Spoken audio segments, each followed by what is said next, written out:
सिंहासन को साफ क्यों कर रहे हैं?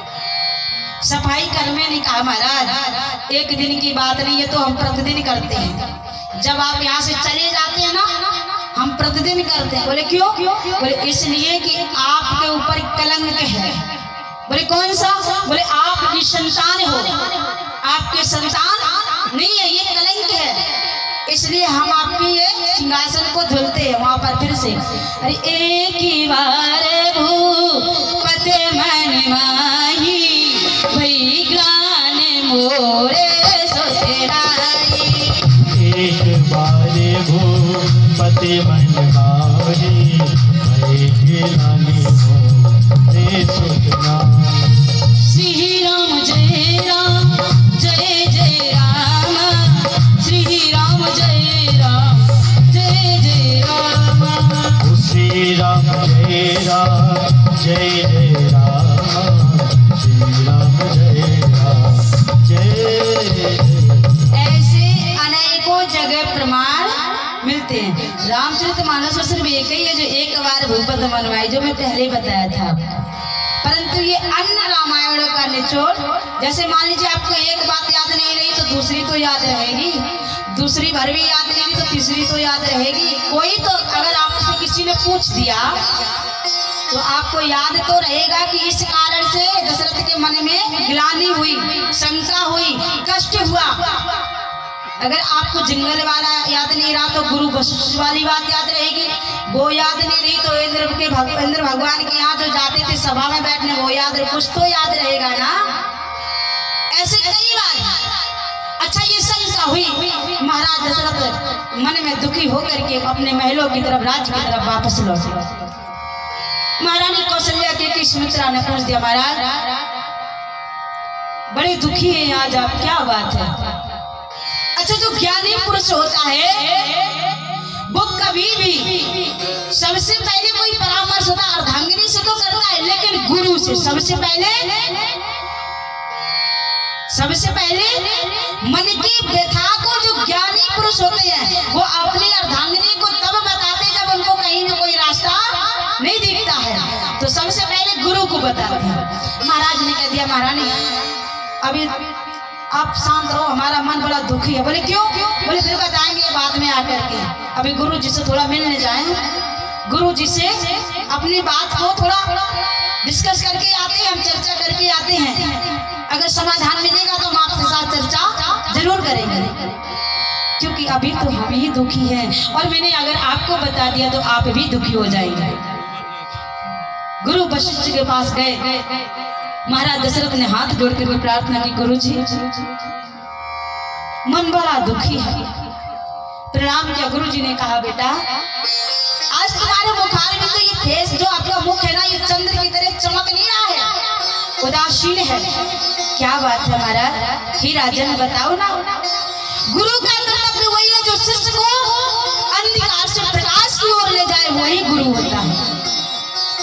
गुरु का मतलब सिर्फ इतना नहीं कि दीक्षा दे दी, शिष्य बना लीजिए, बस काम खत्म, इतने भर के लिए गुरु नहीं होते। गुरु ने अगर शिष्य को बनाया है तो ध्यान रखना, गुरु को जितना अपने पुत्र से आशा नहीं होती, उससे ज्यादा अपने शिष्य से आशाएं होती हैं। महाराज से विश्वामित्र ने पूछा, बताओ ना बेटा, आप तो हमारे पुत्र से बढ़कर के हो, और गुरु वही है जो शिष्य को अपनी संतान से बढ़कर के शिष्य को चाहे, उसको गुरु कहते हैं। महाराज हाथ जोड़ करके कहने लगे, प्रभु मुझे आज समझ में आया कि हमारी तीन रानियां होते हुए भी हमको एक भी संतान नहीं है। कृपा करो कोई हमको राह दिखाओ कि हमें संतान की प्राप्ति हो। हे गुरुवर, मुझे इतना समय बीत गया, यौवन से बुढ़ापा आने पर हो गया, अब ये बुढ़ापा का समय चलने लग गया है, लेकिन अभी तक हमारे कोई संतान नहीं।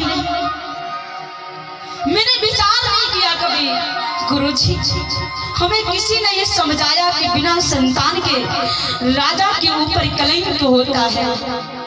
कृपा करो, हमें संतान कैसे प्राप्त हो बताओ। गुरुजी ने कहा सुनो बेटा, चिंता मत करो, एक नहीं, दो नहीं, तीन नहीं, चार संतान का योग है कि गुरु ग्रह गया तुरंत महिपाला,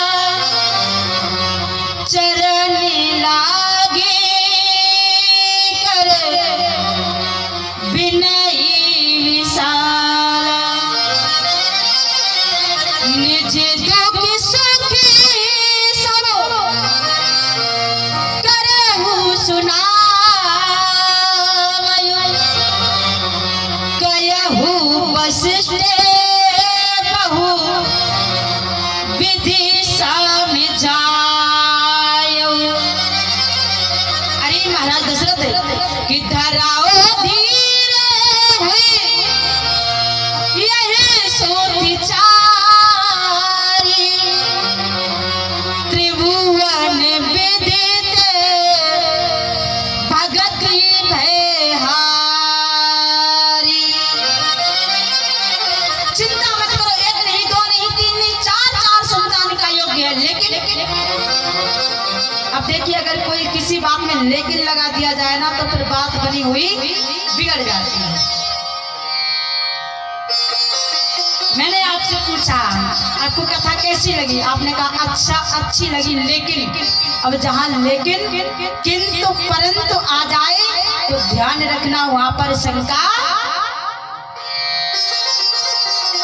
जब लेकिन कह दिया, महाराज ने कहा गुरुजी अब आपने बता दिया 4 संतान का योग, लेकिन लगा दिया, अब लेकिन का मतलब क्या करना पड़ेगा हमको संतान प्राप्ति करने के लिए?